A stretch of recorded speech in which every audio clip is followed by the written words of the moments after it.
Midnight, a desolate road, a police car blocking your way. No sirens, no radio chatter, but he's looking right at you. But what if that cop was already dead? On a cold October night in 2016, John Carter was driving home along a desolate Texas highway. The clock read 2:46 a.m. Fog swallowed the edges of the road, dimming his headlights into a muted glow. The radio crackled, but the sound was faint, as if something in the air was interfering with the signal. John noticed an old police car parked on the roadside. Its rusted frame looked like it belonged to the 90s. The headlights were off, but the driver's door hung slightly ajar. Standing beside it was a police officer holding a flickering flashlight. John instinctively slowed down and rolled down his window. The officer approached, his face shrouded in shadows. His voice was calm, almost unnaturally so. "You shouldn't stay on this road. If you want to get home, take the shortcut to the city." John sensed something off. The officer's uniform was outdated, faded epaulets, a dull bronze badge. "What's your name?" John asked, his voice trembling. The officer pulled an old yellowed ID from his pocket and held it under the flashlight for John to see. "Daniel Harris." The face in the photo matched the officer's, but the eyes looked lifeless, hollow. After showing it, he slipped the ID back into his pocket. His skin was pale, almost translucent. His eyes were pitch-black voids, as if light couldn't touch them. Uneasy, John muttered, "Thanks," and turned his car toward the route the officer had pointed out. When he glanced in the rearview mirror, the officer and the car were gone. The fog had swallowed everything. The next morning, John couldn't shake the name. Daniel Harris. His cousin Mike was a cop in Texas, so he called him. "Mike, last night I saw a police officer on the road. He showed me his ID, Daniel Harris. His uniform was old and he was weird. Do you know him?" Mike went silent for a moment. Then his tone grew serious. "John, are you sure? Daniel Harris." Mike came over that day with a file in hand. When he set it on the table, John's skin crawled. The file contained Daniel Harris's name and a photo from 1991. Date of death, November 4th, 1991. Cause, suicide at home. But as Mike read the notes, his voice wavered. This case was always a mystery. There was a single bullet hole in his house, but no gun was ever found. Neighbors claimed they saw a black shadow leave the place that night. It's listed as suicide, but no one's really sure. John's breath caught. The man he'd seen had died 25 years ago. So who was that last night? Mike suggested, "Maybe you were tired, imagined it." But John knew better. That ID, that voice, that face, they were real. That night, at exactly 2:46 a.m., a knock rattled his door. John jolted awake. Peering through the peephole, his blood ran cold. Daniel Harris stood outside. Same uniform, same pale face, but now his eyes were pure black, like an abyss had grown within them. Terrified, John opened the door. The officer said nothing, just stepped inside. John yanked his licensed handgun from his waistband and shouted, "Get the hell out of here!" But the officer kept coming. John fired, once, twice, 3 times. The blast echoed through the house, but the bullets passed right through, embedding in the wall. The officer shimmered like a shadow and vanished. John collapsed, gasping for air. Neighbors called the police after hearing the shots. Security footage was reviewed, but it only showed John opening the door and firing into nothing. Where the officer should have been, there was just a black, shapeless blur, neither human nor clear. The shadow dispersed after the last shot and was gone. Even Mike, watching the tape, muttered, "What the hell was that?" John spent weeks in psychiatric care. He couldn't sleep. Every knock made him flinch. Therapists diagnosed him with post-traumatic stress, but he was convinced Daniel Harris would return. He and Mike dug deeper into Harris's death. The neighbor's shadow story checked out, but official reports brushed it off. One theory lingered. Harris hadn't killed himself. Something had taken him. Some ghosts don't come back to haunt you. Some come back to warn you. But what if that warning is just another trap?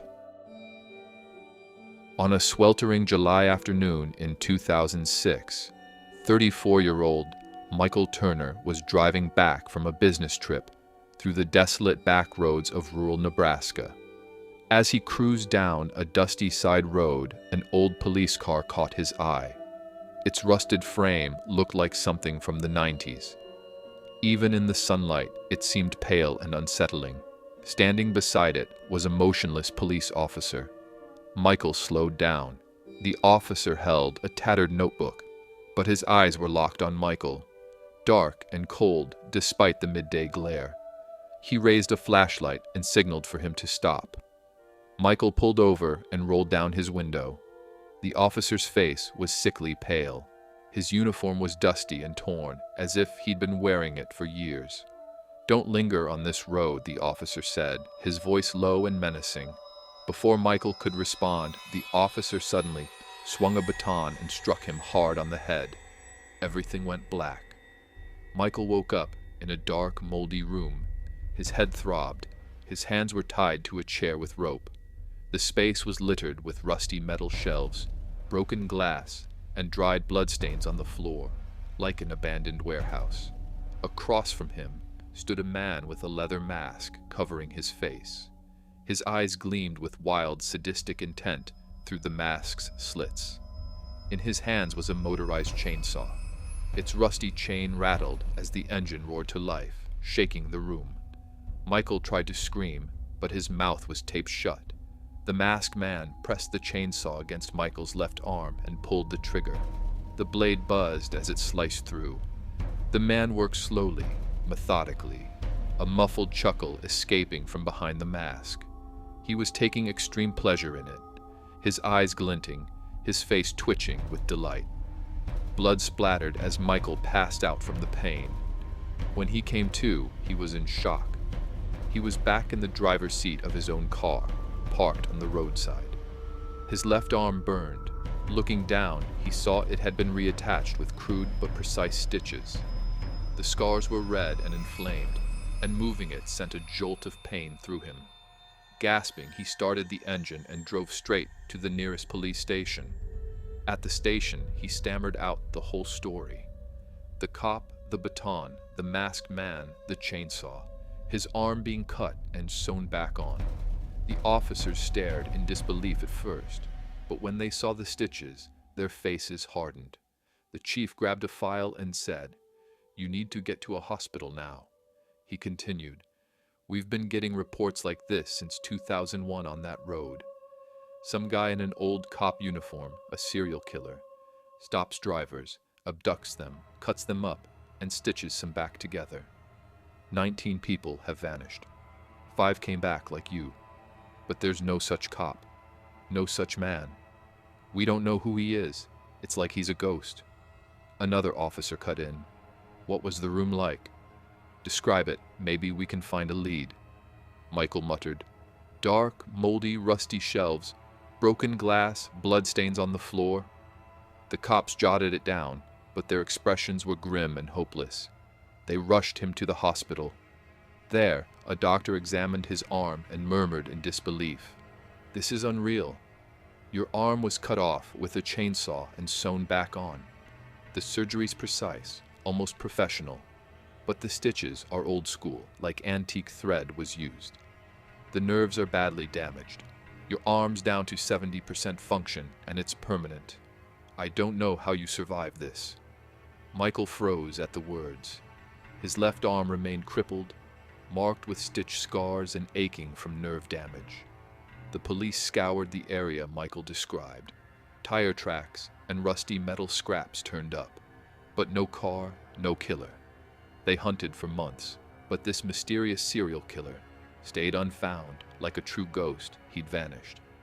Michael never took that road again. His arm still bears the stitch marks and the lingering disability. Every movement reminds him of the masked man's chuckling shadow and the chainsaw's buzz. But what about that cop? Was he really there? Michael survived. But what about the others? If you ever see an old police car on the side of the road, would you stop? Or would you just keep driving? Let me know in the comments.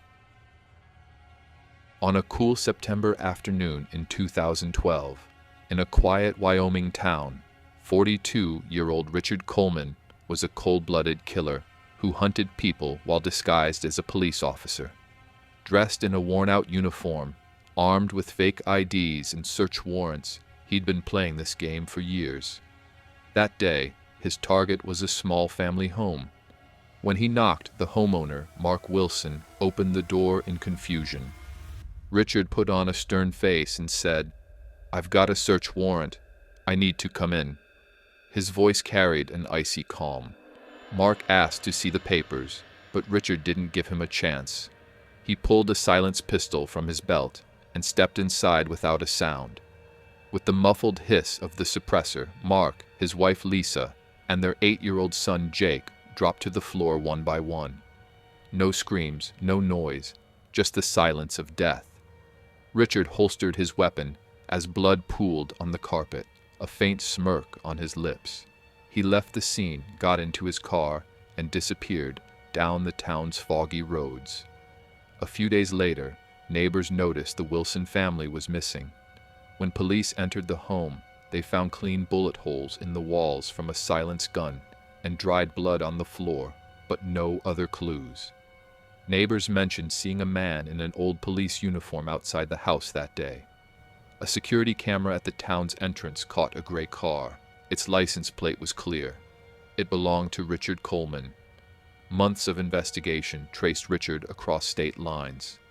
Since 2001, at least 6 similar murders had been committed, all with fake police IDs, fake search warrants, and a silenced pistol. Police caught him on a gas station security camera. Pale but unremarkable face, dark eyes, holding a fake police badge. A week later, they nabbed him in an abandoned cabin outside Wyoming. A search of his place turned up dozens of fake IDs, tattered uniforms, blood-stained search warrants, and a silenced pistol. The weapon matched the Wilson family killings. In the interrogation room, detectives asked, "Why'd you do it?" With a sick grin, Richard replied, "Because I love killing." His voice dripped with twisted pleasure. His eyes gleamed as he stared at them. He dove into the details with relish. The silence of the suppressor, the stunned looks on his victims' faces, the slow spread of blood. There was no remorse, just pride. The trial was swift and brutal. Richard confessed to every crime with chilling composure. The prosecutor proved he'd killed over 10 people since 2001. Families, loners, even random passersby in Wyoming, Nebraska, and Colorado, all taken out by his silenced gun. The judge called him a monster and sentenced him to life in prison. Richard kept smirking as the verdict was read. In prison, other inmates steered clear of him. Guards said he muttered to himself in his cell, counting his kills, reliving each silent shot from the suppressor. Psychologists confirmed he was a sociopath. He placed no value on human life, living solely for the thrill of murder. Richard is still alive, serving his life sentence in a maximum security prison in Wyoming. But the townsfolk fear that gray car might one day return. His final words still echo in the courtroom. "I'm gonna miss this. Some people commit crimes. Others just love to kill." Richard is behind bars now, but the town is still on edge. Paranormal stories never end in Joseph City. Subscribe for more stories like this, and step into the darkness.